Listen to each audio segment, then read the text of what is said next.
Follow करके अपनी सोच में बदलाव लाएगी तो वास्तव में देश में बहुत बदलाव आ जाएगा। और मैं कहती हूँ कि क्राइम का रेशो भी बढ़ जाए, क्राइम का जो रेशो है वो अपने आप घट जाएगा नीचे, रेप केसेस में कम हो जाएंगे। क्या आप जानते हैं रेप केसेस एक दिन में कितने केसेस होते हैं? Can anyone tell? कोई बता सकता है? एक दिन में रेप के जो केसेस भारत में होते हैं वो 80 केसेस होते हैं, 80 से 82। उसका आंकड़ा कोई ऐसा नहीं है, लेकिन as per the reports, as per the Ministry of Home Affairs की रिपोर्ट्स के अनुसार मैं आपको ये डेटा बता रही हूँ, जिसमें आंकड़ा कहता है कि 80 से 82 केसेस डेली होते हैं। तो ऐसे में एक लड़की क्या करे? घर में बैठ जाए? गर्ल्स इधर बैठी, गर्ल्स से मैं पूछना चाहूंगी क्या चाहते हैं आप लोग? घर में बैठ जाए? क्या क्या करना चाहिए? कैसे फाइट करेंगे? कैसे फाइट करेंगे? मजबूती से, खुद को मजबूत करके। आज से शिक्षा लेने का जो स्तर है, जो शिक्षा आप ले रहे हैं, वो शिक्षा के साथ साथ अगर आप अपनी फिटनेस पर ध्यान देंगे, खुद को मजबूत बनाएंगे, अब वो वाला ट्रेंड गया कि आप एक दिनहीन नारी बन के अपना जीवन जिएंगे। अब वो जमाने नहीं रहे कि आप पुराने टाइप की हीरोइन बन के आप घूमेंगे और आपको कोई कुछ नहीं करेगा। अब ऐसा जमाना नहीं है। हमें फिर से जरूरत है वीरांगनाओं की, हमें फिर से जरूरत है झांसी की रानियों की। मैं कहती हूँ हर लड़की को सेल्फ डिफेंस जरूर जरूर जरूर सीखना चाहिए, अपनी फिटनेस पर ध्यान देना चाहिए। दूसरी सबसे महत्वपूर्ण जानकारी जो मैं आज इस सेशन के माध्यम से आप सब लोगों के बीच में साझा करूंगी,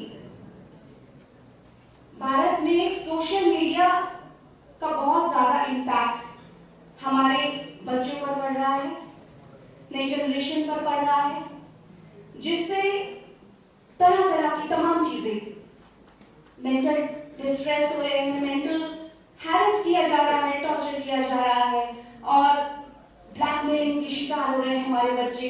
बच्चे क्या, मैं कहूंगी हाई प्रोफाइल लोग भी इसके शिकार हो रहे हैं। मतलब आप लोगों की गलती नहीं है, बड़े बड़े लोग इसके शिकार हो रहे हैं, सिर्फ आप लोग ही नहीं है शामिल, उसमें हाई प्रोफाइल लोग भी उसके विक्टिम बन जा रहे हैं, जस्ट बिकॉज अवेयरनेस है नहीं किसी के पास। नोबडी हैव दैट, कोई एफर्ट भी नहीं लेता, बिकॉज कोई बताना नहीं चाहता, कोई डिस्कस नहीं करना चाहता किस किस तरह के क्राइम्स, किस तरह के क्रिमिनल्स आज की तारीख में, आज के डेट में भारत में क्राइम का स्तर जो है वो बढ़ता ही जा रहा है, बढ़ता ही जा रहा है, कोई उस तरफ ध्यान देना नहीं चाहता।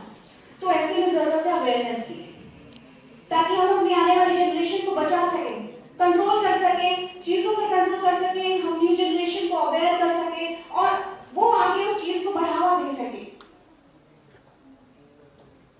भारत देश ऋषि मुनियों का देश कहलाता है, संतों का देश कहलाता है, और ऐसे देश के अंदर जहां संस्कृति का ये देश है, और इस संस्कृति के देश में अगर हम ज्ञान के माध्यम से, अपने ज्ञान के माध्यम से हम आने वाली जनरेशन को बचा सकें तो हमारे लिए इससे बहुत गर्व की बात है। तो हमारा कर्तव्य है, ये सब moral duty to save our human, to save our young girls. ऐसे ही नहीं जाने दे सकते अपनी यंग गर्ल्स को हम। It is our moral duty to save our young girls. We are priceless, we are precious. हम ऐसे एक नारी जो होती है, क्या होता है नारी? कोई बताएगा मुझे? आप बहुत अच्छा बोल रहे थे। नारी के बारे में कुछ आप एक्सप्लेन करेंगे मुझे? What does it mean? Women क्या है? किस तरह परिभाषित करेंगे आप वुमेन? मैम, मेरे पॉइंट ऑफ व्यू से नारी एक वो ह्यूमन बीइंग है, वो प्रजाति है जिसे भगवान ने सब कुछ देकर भेजा है, पहली बात मेरे पॉइंट ऑफ व्यू में। और सबसे अच्छी बात यह है कि अगर प्रैक्टिकली बात करें तो वो घर और बाहर जितने इजीली संभाल लेती है, शायद ही कोई मेल ह्यूमन उसको संभाल सकता है। और बात करें क्षमता की, तो क्षमता उसमें इतनी असीमित क्षमताएं हैं जिसका कोई पार नहीं पा सकता। इवन 10 आदमियों को आप एक लाइन में खड़ा कर दीजिए, वो उतना काम वो बहुत इजीली मैनेज कर लेती है। क्या बात है, बहुत बढ़िया। और शक्ति की बात अगर करा जाए तो हम पूछते हैं, और उस पूजन के पीछे इसलिए नहीं पूछते हैं कि नवदुर्गा में कन्या, हमको कन्या अलंकार पूजना होता है या कुछ करना होता है, बल्कि इसलिए पूछते हैं क्योंकि अगर वो शक्तियां जाग गई तो आप सामना नहीं कर पाएंगे। क्या बात है, बहुत